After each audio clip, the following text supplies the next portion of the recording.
About October, November of 2021, I opened up a brokerage account on Questrade. And early this year, I shared a video of my dividend income performance over the first 2 years of dividend investing. And in that video, I projected that my dividend income would double in 2024 relative to 2023. So this video is to provide an update on how that is going. But first, for some context. So dividends are basically a form of passive income. A dividend is basically a company sharing its profits with its shareholders. And typically, companies distribute profits about 4 times each year, quarterly. But there are also companies that pay dividends on a monthly basis, typically REITs, real estate investment trusts. And then there are also companies that pay dividends semi-annually or twice a year. I think Disney does that. So anyways, I am a dividend investor, largely, not a purist, because I also hold some growth stocks like Google, Apple, maybe Visa. I'll get to that in a bit, but there are 2 ways to make money in the stock market. One is through dividends, passive income through dividends. The other is through capital appreciation. So you buy stocks, hold on to them, and sell them at a future date when they've increased in value, and that's how you make your money.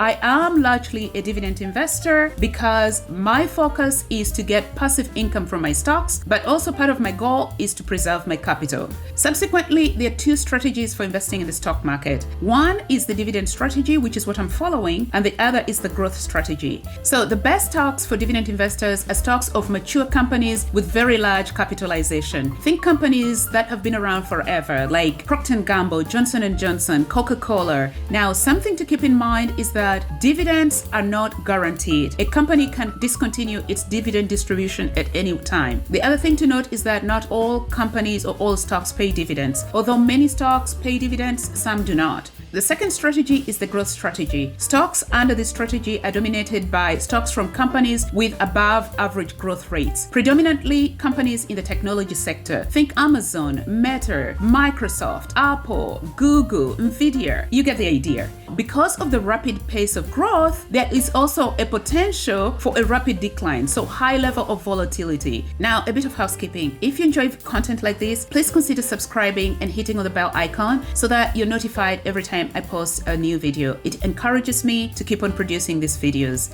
The other thing is this video is not financial or investment advice. It's intended for entertainment and educational purposes only. Okay, so let's look at my dividend performance over the last 32 months. But first, a quick overview of what my portfolio looks like. I currently have 14 stocks in my portfolio, 2 ETFs, and the 12 are just individual stocks. I also have these stocks across 6 different sectors. The stock market has 11 different sectors currently. And so I have stocks in the financial sector, stocks in the utility sector, stocks in technology, I have stocks in communication services. So Google is in communication services, financial services, I have Bank of Montreal, TD Canada Trust, the Royal Bank of Canada, I have Visa, I also have utility stocks, Enbridge and Fortis. I have Apple, I believe Apple is technology. I have healthcare, Johnson & Johnson. I also have ETFs, SCHD plus VTI. VTI is the Vanguard Total Stock Market ETF. And I think I have others. So anyways, with that being said, let's now look at the numbers.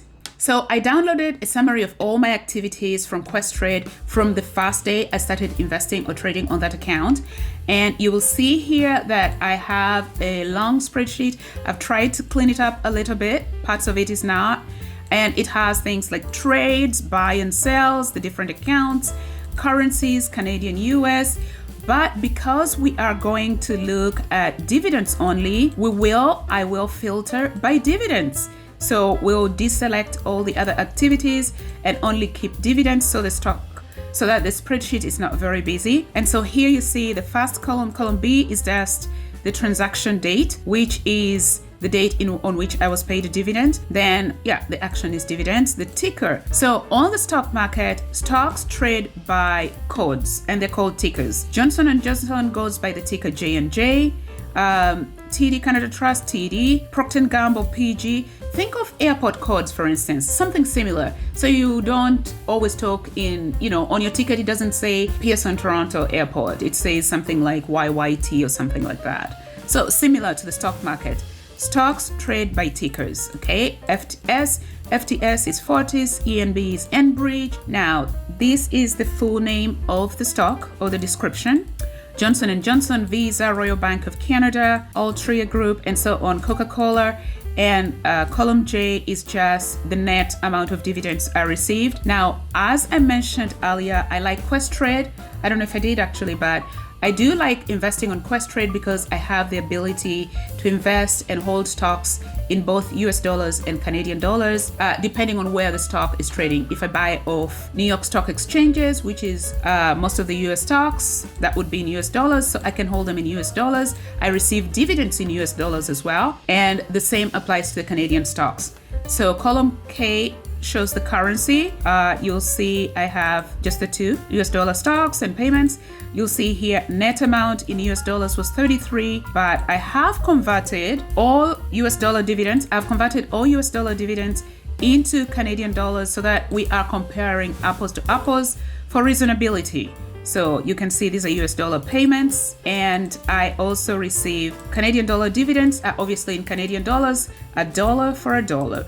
103.95, 103.95, and currency is CAD. So the other thing to note is that, so activity type is obviously dividends. Now I have 3 accounts on Questrade. I have an RRSP account. So the RRSP is equivalent to the 401k for our friends in the US. I also have a TFSA account. The TFSA account would be equivalent to the Roth IRA. And I also have a margin account, which is basically a taxable account. So that's not tax sheltered. Now let's look at how much dividends I have received by year. Here is a column of transactions, so we'll filter by year, and let's start in 2021. So in 2021, I said I started late at the end of the month of October. I received a total of $61.90, and that is a combination of both my TFSA and RRSP.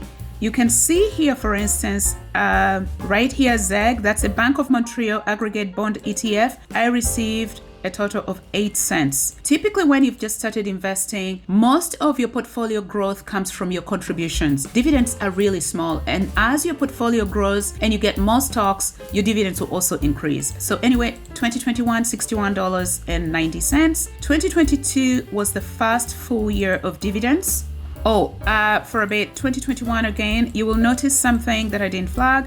In 2021, you'll notice when I first started, all my stocks are just ETFs. I did not hold any individual stocks. And that is what is highly recommended for any beginner investors, because ETFs are highly diversified. They're a basket of stocks, different stocks, and so they're safer and less prone to volatility and risk. So that's where I started. And as you get comfortable with picking stocks, you can then diversify. So to 2022, which was the first full year that I had this account, I received a total of $889.10 in dividends, and you can see that the portfolio has grown, and I now am holding some individual stocks: Bank of Montreal, Coca-Cola, Procter & Gamble, AbbVie, Coca-Cola, Apple. So in 2022, the first full year, I received $889.10. You'll say, but that's very little, but that is equal to about $74 per month that I wouldn't have had if I didn't receive dividends. Also remember, this is only showing the dividends I received, and it does not show